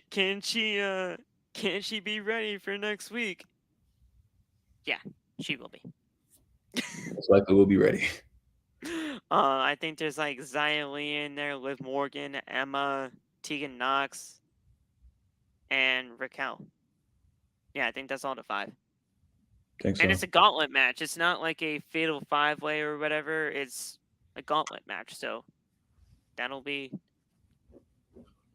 I say that'll be at least 20 minutes of the show. Usually gauntlet matches like that take about an hour, but I don't think that. Yeah. I say 30 minutes tops. And maybe Most that's likely. even pushing it. Hopefully But they give a lot of time. they should get at least 20, 25 minutes for that. Yeah. But yeah, we'll see where things go there. But the IC title match is pretty good. We're back from commercial break as we see Ricochet hitting a shooting star press. As soon as we get off commercial, we see a shooting star press, which is crazy. Yeah. He goes for the cover 1, 2, and Gunther kicks out. Ricochet with the right hands onto Gunther, and he chops him. Kick by Ricochet and a chop to the chest. Ricochet with a super kick, but Gunther on his feet still. Ricochet run towards Gunther, but Gunther just chops him midair. That was sick. God, he gets his chest caved in. He lifts Ricochet for the power bomb. He hits it, goes for the cover, stacks him up 1, 2, and a kick out. The power bomb used to be his finisher. Now that's basically a signature setup for his new finisher, the Emerald Fusion. Because he hit that fucking thing, and that was it. The Emerald Fusion is not the most. I mean, it's a devastating move, especially if it's done by Walter. But that's normally it's just known as like really a normal move. Gunther can make a normal move feel so much more impactful than what it usually is portrayed out to be, and just you're fine with it being a finisher for him. You're fine with it Yeah, because it's Gunther, and it works, and he's powerful enough to make it look that good. yeah. So I mean, I'm fine with him kind of changing it up to have like the power bomb be like a setup for that move. It's good to And me, man. the power bomb just used to be a setup move anyway for him. So I'm fine with things like this. And the Emerald Fusion is just a beautiful move, especially the way he's done it. Yeah. Like he makes that shit look so impactful, bro. But he calls the Emerald Fusion the Last Symphony too, which is incredible. I love that name for the move. And he covered him for the win. So he's still the Intercontinental Champion. Um, how do you feel about the Intercontinental Championship reign of Gunther? I thought it's obviously been really good so far. But are we waiting to Mania? Yeah, because he's single-handedly making that championship worth something again. So if they want to take it off from WrestleMania, I think that's where you can start. I don't think you should drop it anywhere before then. Right. But yeah, most likely WrestleMania time. Now, have you seen the reports going around lately about his potential match at Mania? Yeah, that would be a ridiculous match to watch. Now, if you guys don't know what we're talking about here, his potential rumored match at WrestleMania is against Brock Lesnar. That doesn't even. Oh my god, those two would Now, destroy each other. Brock Lesnar versus Walter just seems like a match just, out of like the multiverse at this point. Yeah, Considering how both of them are just, portrayed within the company. Um, if that match actually does come to fruition, he has to lose the championship before WrestleMania. yeah, pretty much. At that point, I would say the Rumble would be the best fit to lose it because that's still a big enough event. But because you're not just gonna have Gunther lose the Intercontinental Championship on like a random Elimination Chamber pay-per-view or a Fastlane if Fastlane is actually happening in March or Yeah, something's happening in March. So I think the Rumble would be the best bet, but I mean, I don't know. I just feel like if you're gonna make something special, and I'm not saying that I don't want to see Gunther and Brock, because that would be incredible.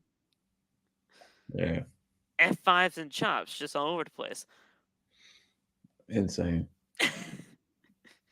But I'm all about making moments, man. And if you're making a moment of Sheamus winning the Intercontinental title at WrestleMania in front of like over 70,000 people to finally get that championship he hasn't won yet, that's a moment right there, bro. I'm not saying the Rumble isn't a moment. I'm just saying it's not as big as like a WrestleMania moment for the guy. I mean, Listen, I trust Triple H. I do. I just like making moments. I mean, I think it's more of a thing like.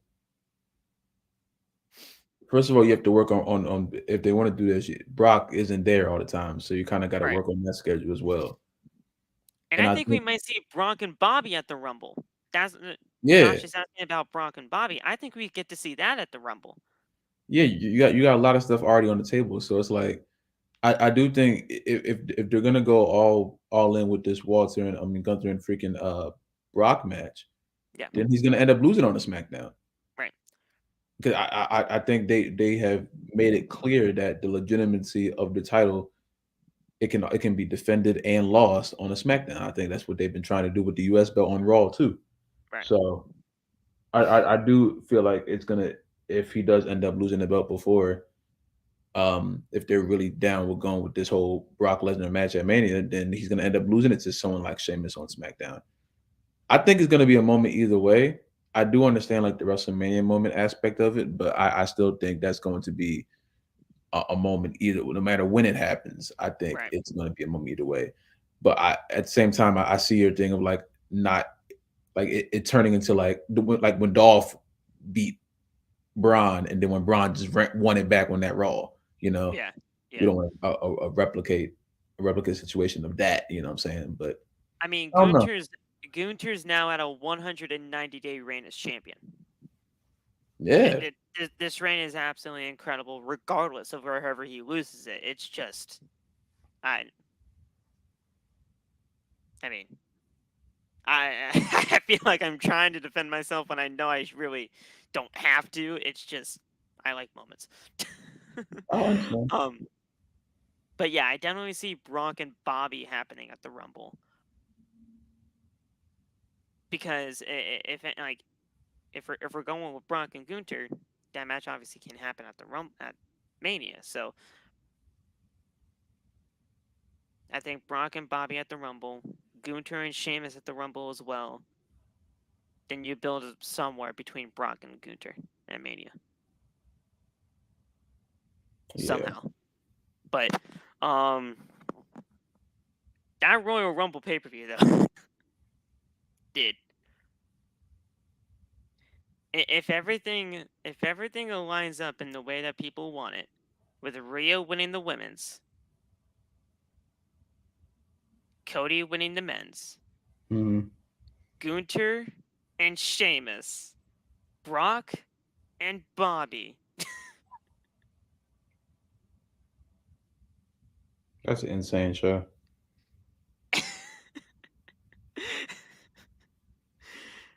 Just those 4 matches alone. That's a crazy show, I bro. mean, that's not going to be the only 4 matches on the card. If that was, that's just insane. Yeah. But, I mean,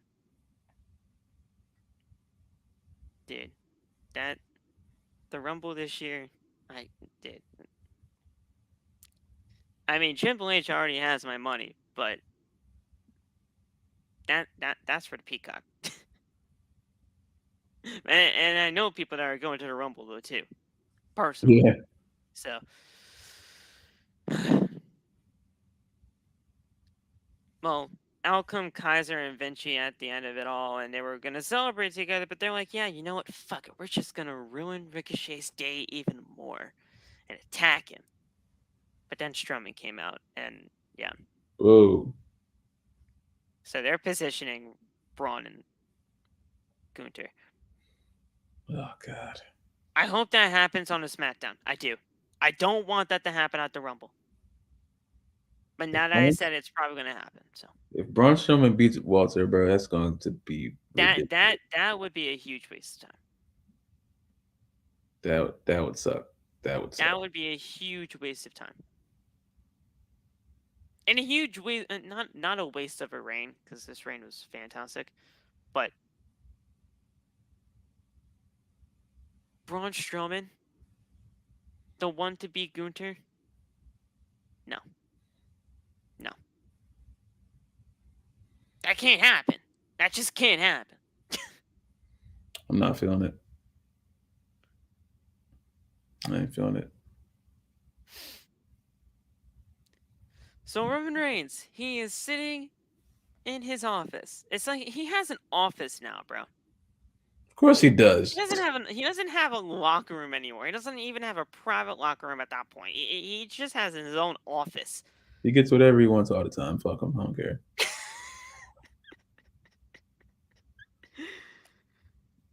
I mean, private locker room I get, but an office?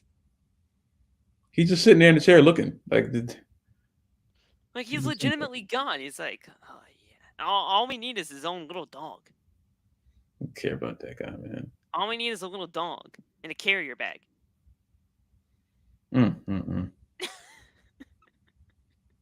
Cody save us, please. Couldn't imagine there's 5 children just running around the damn office. Cody needs to save us, please. Please, Cody, come back. I've been everybody's been looking at your Instagram lately, bro. You're jacked. You're getting ready for this Rumble return. We know it.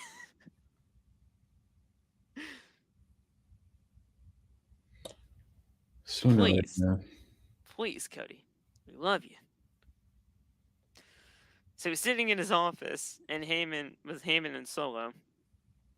In comes Jimmy, who asks him what he is going to do tonight, but Roman doesn't answer. Jimmy asks him if he is going to make Zayn and Usos. Jimmy then says he loves their family, the bloodline, them, but if he doesn't want to induct Zayn because of his history with Kevin Owens, he understands. Roman looks at him, but doesn't answer. Jimmy then says that he will see him out there tonight and leaves the room. Roman then tells Heyman to get Pierce. Love and I aren't a big fan of Pierce right now, so we don't care about him. He's a bum. He's a bum. Finally got Love to acknowledge that he is a bum. Finally. After all this time, been telling people, Adam Pierce is not a good person. Been telling people this from the get-go. Now we finally understand Phil's logic.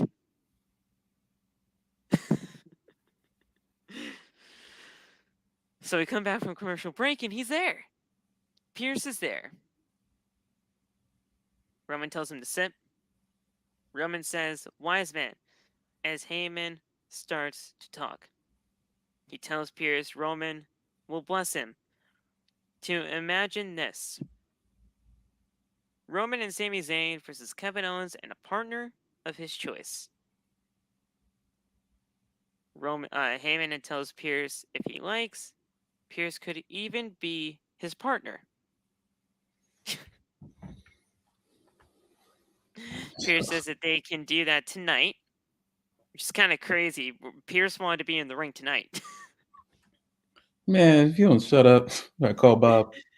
Pierce wanted to be in the ring tonight. He was like, "Well, fine, we could do it tonight." Okay, what are you talking about? Roman and Heyman start to laugh. Pierce says he gets it, but asks if he would like to do it at the Rumble. Heyman tells Roman, but if he were to do it live on a television network like Fox, how about December 30th in Tampa, Florida? Roman, just for the cheap heat here, he says, "Well, that sounds a hell of a lot better than Chicago." Man, ooh, cool guy, yeah. Heyman then congratulates Pierce on the biggest tag team match of 2022, live on Fox. Solo then gets in Pierce's face, stands in front of him. It's like, "I got it. I'll let Kevin know." And he walks out.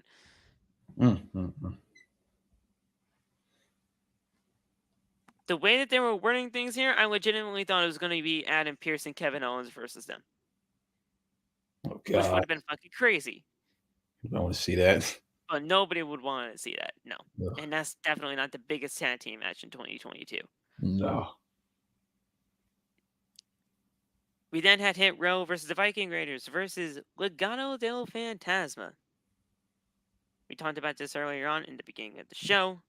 This match was pretty good for what it was, but at the end of the day, Hit Row did pick up the victory here, and it was for a number 1 contenders match next week to get a tag title match with the Usos. Just a pretty standard triple threat tag team match. Wasn't really too out of the ordinary unless the women got involved, which is pretty cool to see though. Yeah. So hopefully we'll see something down the line between all those three. With Zelina, B-Fab, and Valhalla I keep wanting to call her Sarah Logan, Oh yeah. but it's Valhalla. Um, but yeah, so we had Vega hitting Ashante with the Hurricane Rana. That was beautiful. I mean, obviously it takes two people to do the Hurricane Rana, right? Ashante did his job very well, making sure he was in the right position and everything. But Zelina Vega, she did her thing too. She was Zelina's great. awesome. She's very like I know a lot of people don't give her enough credit, but she's awesome in the ring. If she at least gets a chance to show what she can do, people can gravitate towards her. Get behind her. I wish they let her wrestle for real. Like she doesn't wrestle. Like last time I saw her have like a real match was against Liv, and her and Liv did a great job. Every time her and Liv getting together, it's always amazing. I don't know why. They have chemistry, They just really, have really. chemistry. Yeah, her and Liv do an amazing job together. So Ashante did the Hurricane Rana spot with Zelina Vega. B-Fab then hit Zelina with a right hand. Valhalla then just comes out of nowhere. I feel like she did like a drop kick to B-Fab, or somebody did a drop kick here. Yeah, she dropkicked B-Fab. Yeah, She drop kicked B-Fab. Mhm. It just says here that she did a right hand, but that's totally not the case because I saw somebody leave the air. Yeah. Zelina then she hit a moonsault on both women, which looked incredible. Wow then run towards Top Dollar, but Dollar catches him, and Ashante hits him with the heavy hitter, and he goes for the cover. 1, 2, 3. Now we did not go over the whole high flying spot by Top Dollar because we did technically talk about it at the top. He is perfectly okay. He tweeted he looked at his knee as soon as he got in the back with the Dodgers. He is perfectly fine, and we should be able to see them go at it for the tag team titles next week. So we're good to go. Yeah. Oh, okay. Now is the time where Kayla and Raquel were talking about the number one contenders gauntlet match. So we technically already talked about that, but they'll be ready to go when that fatal 5-way gauntlet match will get started next week. And that'll be determining the challenger for Ronda Rousey's SmackDown Women's title. Yeah, I think that from what I'm getting, that match happens at the Rumble. most likely. So, but now it's time for the real main event of the night. The reason why he's here. And I'm not pointing to Love, I'm pointing to that man. Big man. Or, depending on if you see him or not, that's just a brick wall. Yeah. I'm glad somebody got that. Just a Roman Reigns, Paul Heyman, Usos, Solo Sikoa, and Sami Zayn make their way down to the ring. I don't care what anybody says, whether you like them or whether you don't like them. The presentation of the Bloodline, it's just top notch. I like their shirts. I'll say that. You see the CGI putting up the ones, I'm like, bro, come on now. They have cool shirts. That shirt I sent to the chat. That like, dude. That's the best shirt they made in a while. I hate the Bloodline, but their shirts are great. They make new shirts from every week. Dude, I'm sorry, but when I had to get this, and dude, this is my favorite hoodie now because it's so fucking comfortable. I see. Dude, like, and it's not like I gotta roll this up somehow because, like, there's like fleece inside. What? So it's like made out of that soft material fleece type shit. I got the warmest hoodie ever. It's not like your normal hoodie where it's just like material. Wow. It's like actual fleece, and it's like warm and fuzzy, like out of your blankets type of thing. Hmm. Dude, did I even wash that thing? Yes. It's just the dog. George, he loves laying on the sink for whatever reason. I have to wash it tomorrow. I have to. But yeah. Um, yeah. You can just see George's hair all over it. It's not my fault. Sometimes if I don't even wear it, he just lays on it like a bed. He's feeling Lucy too. He's feeling oozy. I don't know. Listen, the dog's 8 years old. I let him rest wherever he wants to rest. He's an old man. Oh He's an old man. man feeling oozy. Just let him do him. But man, is this shirt is this sweatshirt so comfortable? um but yeah, I mean this segment was incredible. Roman says Chicago to acknowledge him. I don't know why you want Chicago to acknowledge you when you basically said that your city is shit in the last segment with Adam Pearce, when you say that he doesn't even want to wrestle in that city tonight. Logic. How can you how can you expect them to acknowledge you when you say, "Hell yeah, your city's shit"? And they did it too. They still And they cheered. still put up the ones. Like, what? I don't get Come it. on now. Me personally, I want to take that. I want to take that fucking shit. I don't like that. I don't like that at all.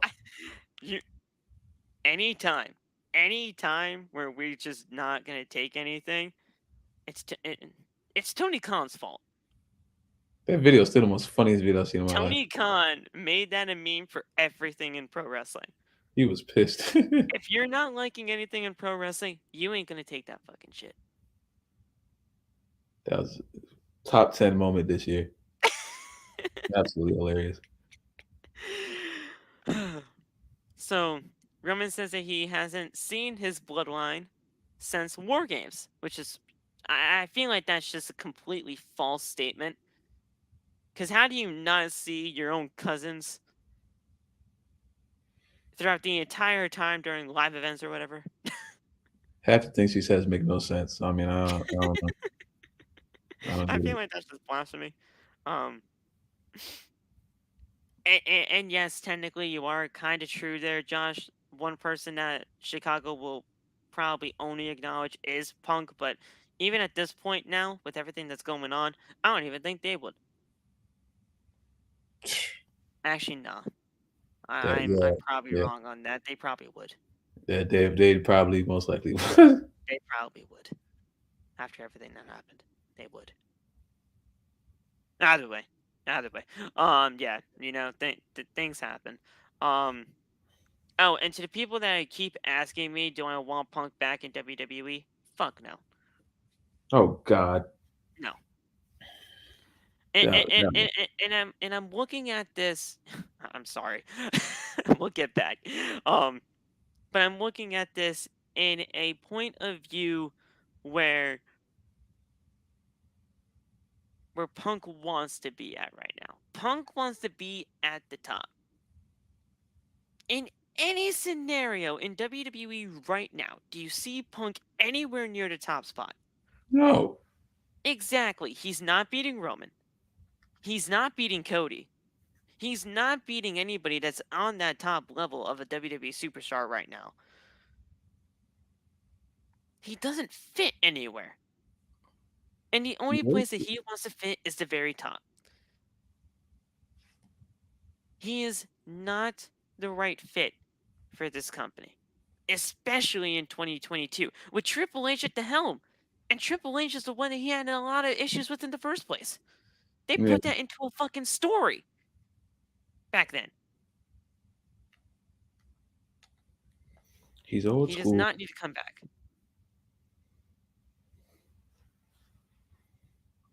It's not worth it. at all. It's not worth it, and it's not worth the risk of your locker room morale. Because you fucked that up in AEW. And they are still trying to build that shit to the day.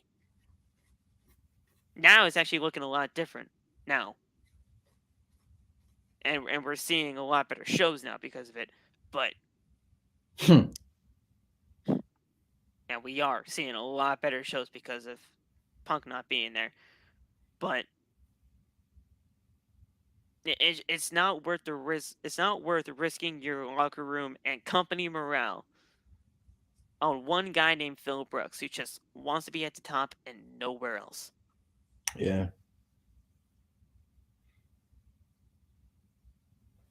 They don't need CM Punk. And hell, at this point, especially with the money that CM Punk got from AEW, CM Punk does not need professional wrestling anymore.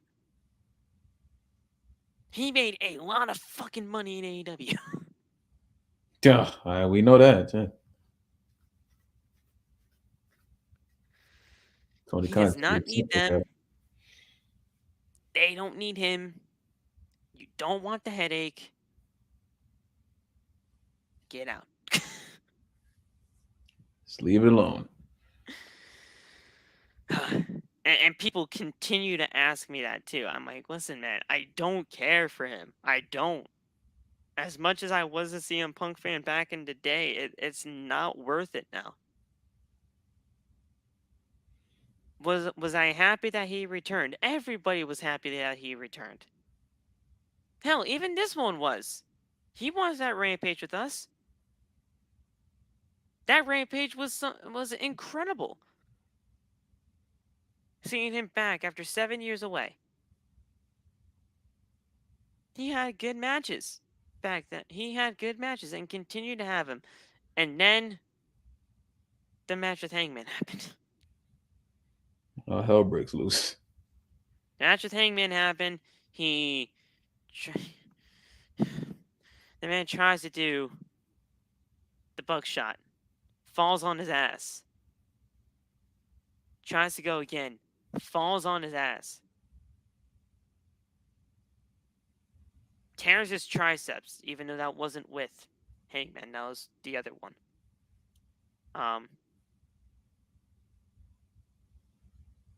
He tears his triceps somewhere. One of those spots. One of these matches. And then he got into a fight with Ace Steel and the Young Bucks and Kenny, and that whole thing happened. Oh, All Out, he tore his triceps. Oh And yeah. it's just not worth it. And plus, he's out for 9 months anyway because of the torn triceps, so he can't come back. Yeah. So, I mean, it's just not logical. But I would have liked to see something with Eddie. It all started with the Eddie Kingston. It could have. I mean, like, there's just a lot of things that went wrong during the final months of everything. I do have to actually go back and watch tonight's Rampage though, because apparently Jon Moxley was wrestling.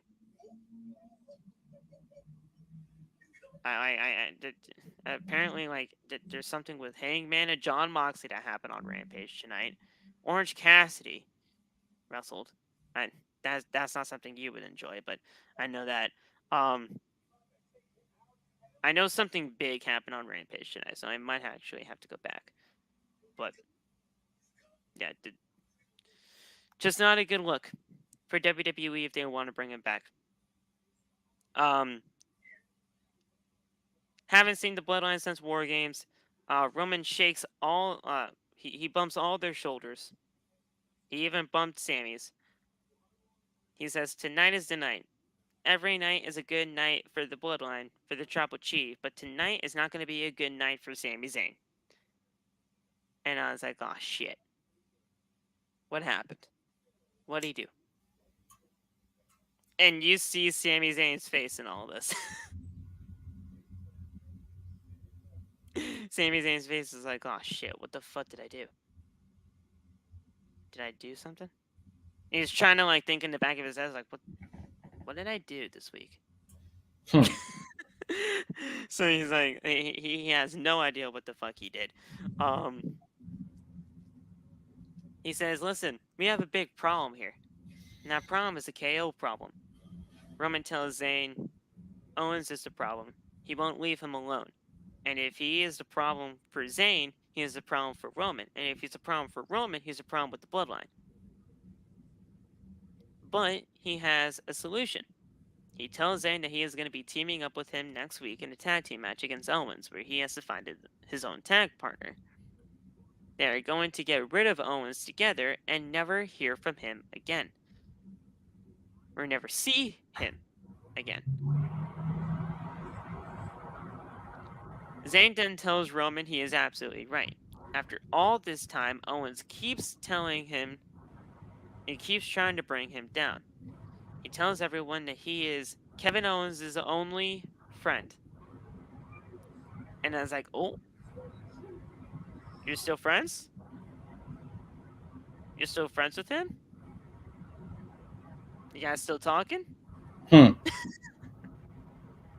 He's like, well, shit. Nope. I misspoke. That was the wrong wording. I was his friend. And it would be an honor and a privilege to be his tag team partner next week. John Cena then just randomly shows up on the big screen. Yeah. I was like, what the fuck? Cena? What are you doing here? Boy, look good. He actually did. He looked really good. So Cena shows up on the Titantron. Cena tells them, surprise! Fuckers. He didn't say that, but it would Can't be see hilarious me. if he just says surprise fuckers on WWE TV, I'd be floored. He can say what he wants to say. It's John Cena. It's John Cena. They did actually say he was actually about to say shit, but they kind of censored him and he walked off. Yeah. Would have been crazy though. Come on now. He was surprised when he got a text from Kevin Owens. Cena takes out his cell phone to read the message. He says Owens texted him saying he has a match every year in WWE over the last 20 years except this one. He asked Cena if he wants to be his tag team partner on the SmackDown episode on December 30th in Tampa, Florida. Cena says that he has not had a match in 2022 and they are running out of chances. But on the last SmackDown of the year, he is going to team up with Kevin Owens against Roman Reigns and Sami Zayn, and he'll be Kevin Owens' partner. Roman laughs in the ring, and Zayn is like, what the fuck is happening? What is all this? He's like, calm down. Calm down. We got this. We're still good. And Cena's music hits, and we basically go off the air. I wish they actually had the transcript of the actual text messages from Kevin Owens. Because when he was reading out those actual text messages, they were hilarious. He was doing like Santa Claus emojis, peach emojis, like peace signs, like what, like just And an random ass eggplant. emojis that time. Apparently, KO Cinema eggplant was okay. Eggplant emoji, like. But you know, it's just we talked about this at the top that tag team match is going to be incredible on the final SmackDown of the year. Yeah. December 30th, it's going to be booked like an actual pay-per-view. And that's going to be absolutely insane. I can't wait to see where things go, and I'm just very happy to see where we heading into that. Heading into really the new year, because I think 2023 is going to be a huge year for WWE. It really should be. I mean, once we hit January, that's when really I fully believe this whole Royal Rumble build is totally about to start, and man, is that going to be incredible. Rumble's gonna be WrestleMania awesome. season's going to be great. Yeah.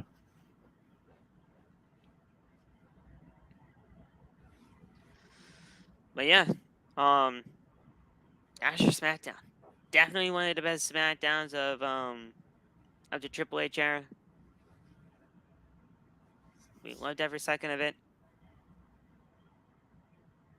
which is a great night. Indeed. All right, guys. I did not expect us to be here for 2 hours. I apologize, off. I'm chilling. But I wanted to talk about that Triple H story. I wanted to talk about just a general sense of what happened on SmackDown tonight. I knew the Bray Wyatt stuff was going to take a little while. John Cena, I mean, we always talk John Cena on all great fronts here. It was just a really overall good show tonight, and I think it showed we are going to see an amazing rest of the year, and 2023 comes around. It's going to be a great year for pro wrestling, AEW and WWE wise, so I'm just enjoying the ride as a pro wrestling fan. All we can do now. Waiting also for Philadelphia, because again, Oh man. WrestleMania 40. Every And day looking. please, Cena, do not retire. I'll cry. Please, like, I want to see at WrestleMania 40. I do. I will cry. We have to keep the streak alive, Cena. Okay. We have to keep the streak alive. I Okay. will seriously cry. Just retire at 40, so I can just be happy. If you retire at 40, that's fine. I just want to see your match there. That's all I want. Retire at 40, and then everyone will be okay. Please, everybody's fine. Episode 300 is coming. Very close, actually. 6 more episodes. If we keep going in the trajectory that we are going in, 95 is Raw. 96 is when 96 is Tuesday's Talk. 97 is Dynamite. 98 is SmackDown next week. 99 is technically 300 is technically a Tuesday's Talk, if anything. Yeah. Which is kind of works out. Pretty much. For Megan's sake, with the whole women's show. 95, 96, 97, 98. Yeah, 99, 300. So yeah, Tuesday's Talk. 300 for the holiday spectacular. I mean, we could do something like that for the holidays as well. What day is Christmas on Sunday? Sunday, yeah. Oh. So not tomorrow technically, but next Sunday. Yeah. We can probably fill something in during the week of that, because obviously we're not going to be remote. I'm not making people work Christmas Day. I'm not. Like that's not. That's hey, not. thank you, Phil. I'm not saying as like, oh yeah, your guys are my employees. Like I'm just not gonna have that happen. Like we're not gonna be doing that. W boss. I like that. Yeah. It's like I'm legitimately Phil Khan over here.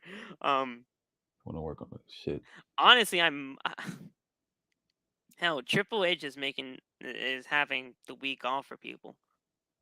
Oh yeah. Do I do that? I'll think about it. I'll honestly think about it, because I mean, honestly, like a lot of these things are pre-taped anyway. Yeah, that's true. For the holidays, like it's not. I think it's for SmackDown and Raw. Making people work on Christmas is just a major L. I know, dude. Trust me. Like,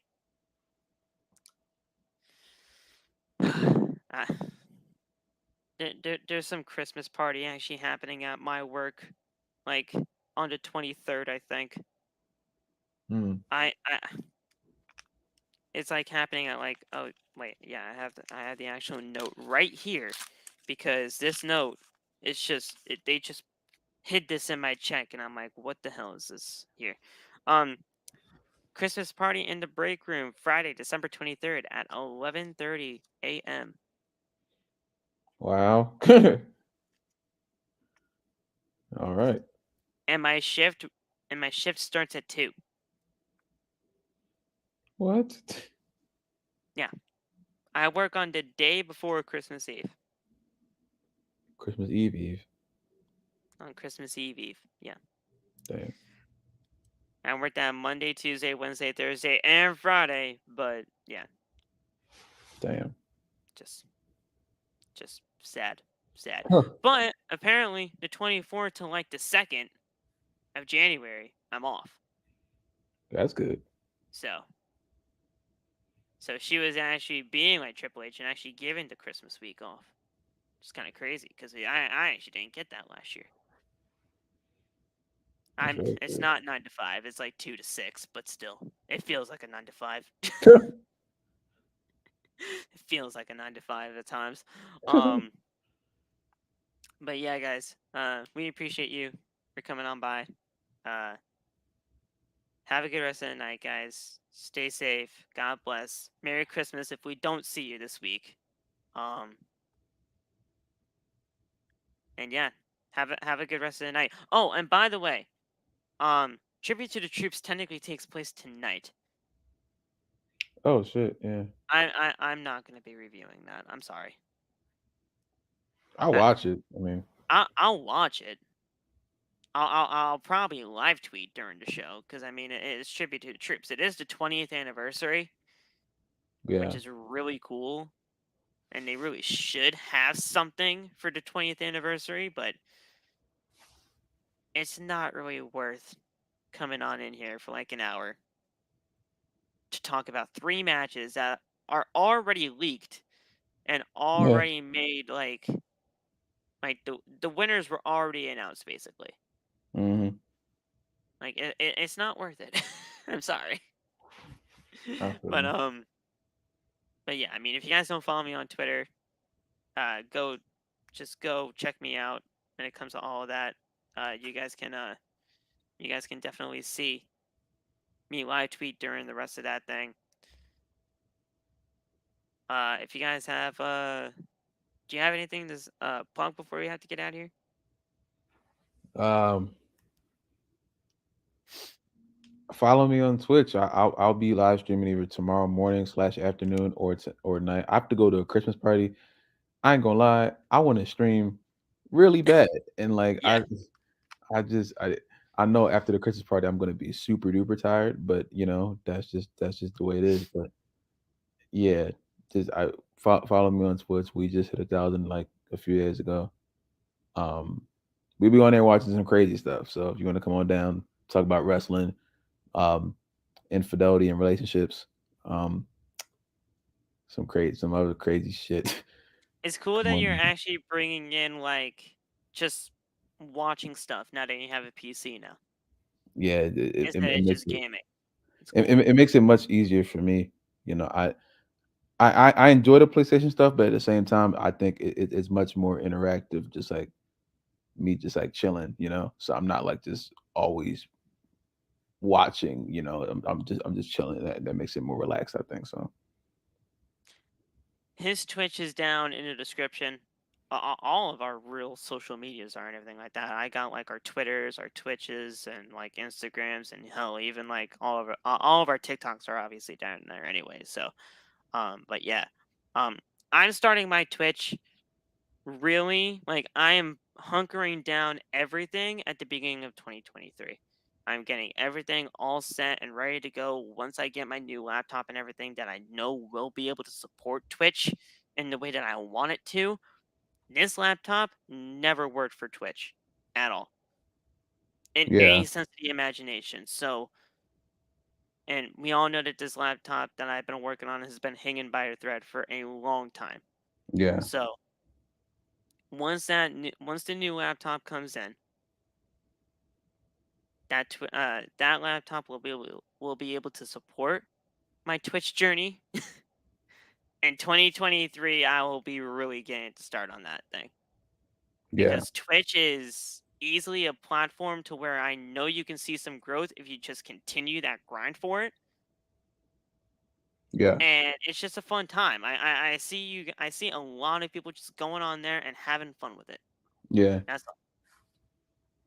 I mean, that's the whole thing. I mean, I think you can do it from your laptop though. Oh, I know I can do it from my laptop. It just this laptop, it just never worked out for me. Yeah. Especially like if I want to do stuff like what you're doing with the whole like just sitting down and just watching things, I can do it from here.